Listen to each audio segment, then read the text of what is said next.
Okay جی، بسم اللہ الرحمن الرحیم۔ انٹرنل میڈیسن میں نیکسٹ کیس لے کے 78-year-old woman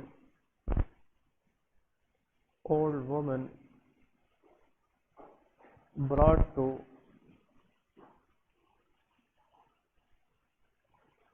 her primary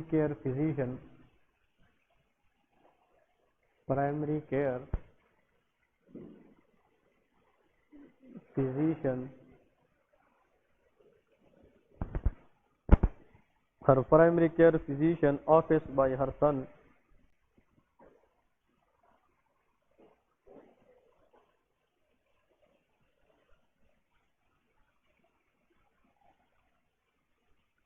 Complain of that she had worsening memory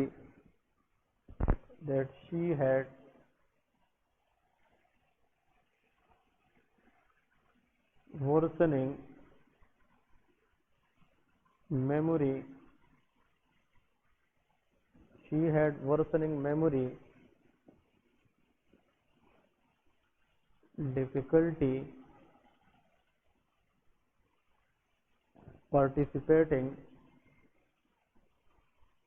participating in daily activities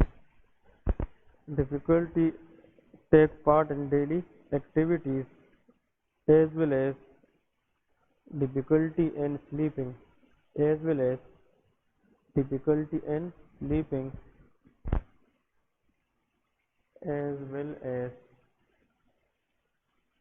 difficulty in sleeping investigation was done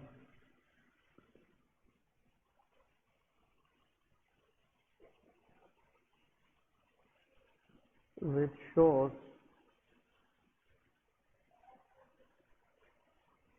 atrophy of the brain.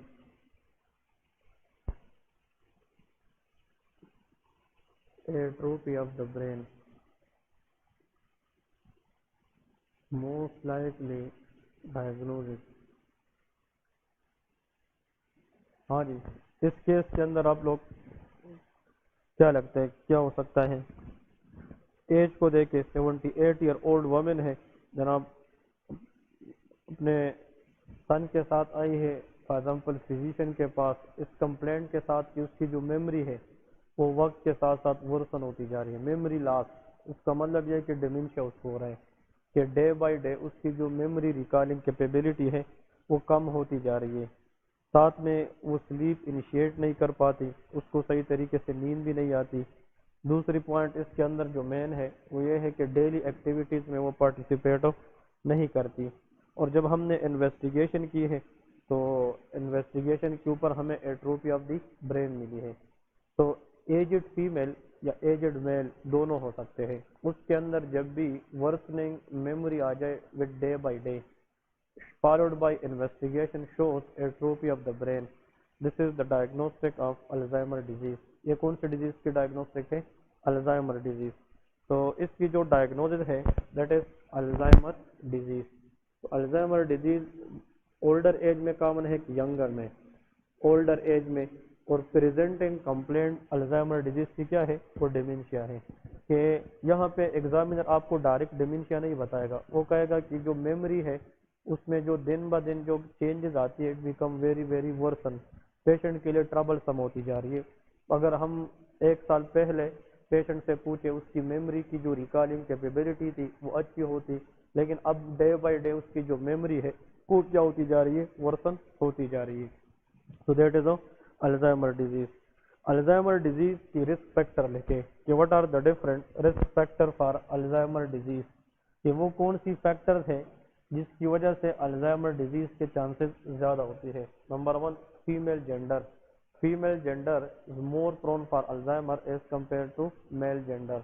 Therefore, in the given scenario, I told you 78-year-old woman. یہاں پہ جو gender ہے وہ بھی ایک strong risk factor ہے۔ تو سب سے پہلے آپ لوگ لکھیں فیمیل جینڈر۔ ٹھیک ہے. Female gender more prone as compare to male. اس کا مطلب یہ نہیں کہ میل کے اندر الزائمر ڈیزیز ہوتا نہیں ہے، لیکن جو اکورنس ریٹ ہے ایز کمپیئر ٹو میل وہ کس میں زیادہ ہے؟ وہ فیمیل میں زیادہ ہے. نمبر 2، ایڈوانس ایج یا older age. Older age against is one of the risk factor for Alzheimer disease. آپ لوگوں نے ایک کنڈیشن کا نام سنا ہوگا جس میں ایمائلائڈ پروٹین کی ڈپوزیشن ہوتی ہے. It is called ایمائلوڈوسس. اس کو ہم ایمائلوڈوسس کہتے ہیں. Amyloidosis. Amyloidosis is a condition in which there is deposition of amyloid protein in different parts of the body. One of the area is brain. Brain کے اندر اگر ایمالائڈ جیسے پروٹین کی ڈپوزیشن ہو جائے اس سے بھی جناب الزائمر ڈیزیز کے چانسز بڑھ سکتے ہیں. Positive family history. Positive family history is one of the risk factor. Positive family history. Positive family history. Low socio-economical status, but it is not that much a strong risk factor that is important for the exam point of view. اس کے ساتھ ساتھ the most important which is asked by the examiner is Down syndrome. میں نے آپ لوگوں کو بتایا بھی تھا ڈاؤن سنڈروم لوگوں کے اندر الزائمر ڈیزیز کے چانسز ہو سکتے ہیں کہ نہیں. یہاں پہ آپ لوگ نیکسٹ لے کے 5th نمبر that is Down syndrome. What is the Down syndrome? Down syndrome is trisomy 21. اگر 21 کروموسوم پیئر پہ ایک ایکسٹرا کروموسوم آ جائے اس کو ہم ڈاؤن سنڈروم کہتے ہیں. ڈاؤن سنڈروم بچوں کے اندر increase risk of early onset Alzheimer. Early onset Alzheimer اس کا مطلب یہ ہے کہ یوزولی الزائمر ڈیزیز کی جو اکورنس ریٹ ہے وہ بہت جناب کیا ہوتا ہے ایڈوانس ایج میں ہوتا ہے آفٹر دا ایج آف 70-80. لیکن جن لوگوں کو ڈاؤن سنڈروم ہوتا ہے ان لوگوں میں الزائمر ڈیزیز کی جو آنسیٹ ایج ہے وہ بہت ارلی ہوتا ہے around the age of 40 years. تو 40 سال کی عمر میں الزائمر ڈیزیز کا آنا دیٹ از لیٹ آنسیٹ یا ارلی آنسیٹ؟ یہ ارلی آنسیٹ ہوتا ہے. اس کا میں آپ لوگوں کو ایک کہتے ہیں نا جو ایویڈنس پوائنٹ ہے وہ بتا رہا ہوں جو آپ لوگوں کو ہر جگہ پہ کام آئے گا. This is the question asked by the professor, why Down syndrome babies has an increased risk for Alzheimer disease early in the life. Anyone can comment. First of all, I want to ask from you people کہ Alzheimer disease Down syndrome لوگوں میں کیوں ہوتا ہے یا what is the association between Down syndrome and Alzheimer disease. Come on. Anyone? Huh? Okay. Or good or okay. Down syndrome کا issue کس chromosome پہ ہے؟ 21. اس 21 کروموسوم کے اوپر ایک پروٹین کو ریگولیٹ کرنے کے لیے جین ہوتا ہے. دا پروٹین از کالڈ ایمائلائڈ پروٹین. وہ کون سا پروٹین ہے؟ ایمائلائڈ. اگر ہم ایمائلوائڈ پروٹین کی بات کریں it is indigestible protein by the human body. اس ایمائلائڈ پروٹین کو ڈائجسٹ کرنے کے لیے انزائمز نہیں ہوتے. اس ایمائلائڈ کی پروڈکشن اور اس کی ایکسکریشن کو ریگولیٹ کرنے کے لیے جو جین ہے وہ کس کروموسوم پہ ہے؟ 21. تو اگر ڈاؤن سنڈروم میں پہلے سے 21 کروموسوم پہ ٹرائسومی ہے 2 کی بجائے کتنی کروموسوم ہو چکی ہے؟ 3. تو پھر وہ جین بھی خراب ہوں گے جو امائلائڈ کو ریگولیٹ کریں گے.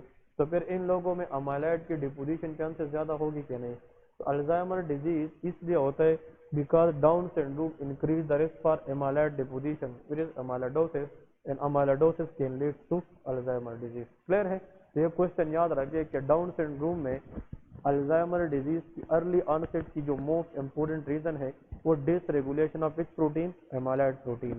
اور جب ایمائلائڈ پروٹین بڑھ جاتا ہے so amyloid protein can deposit in different parts of the body.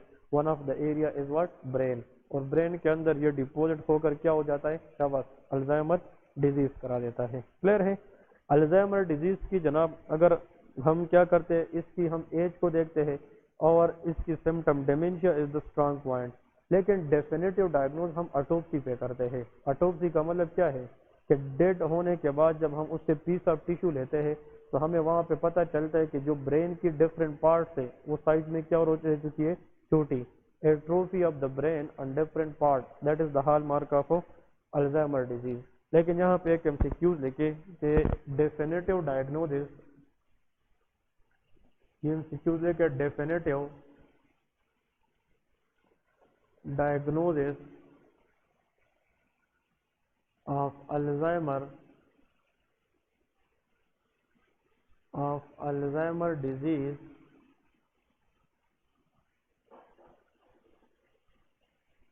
is made on what? Answer is autopsy.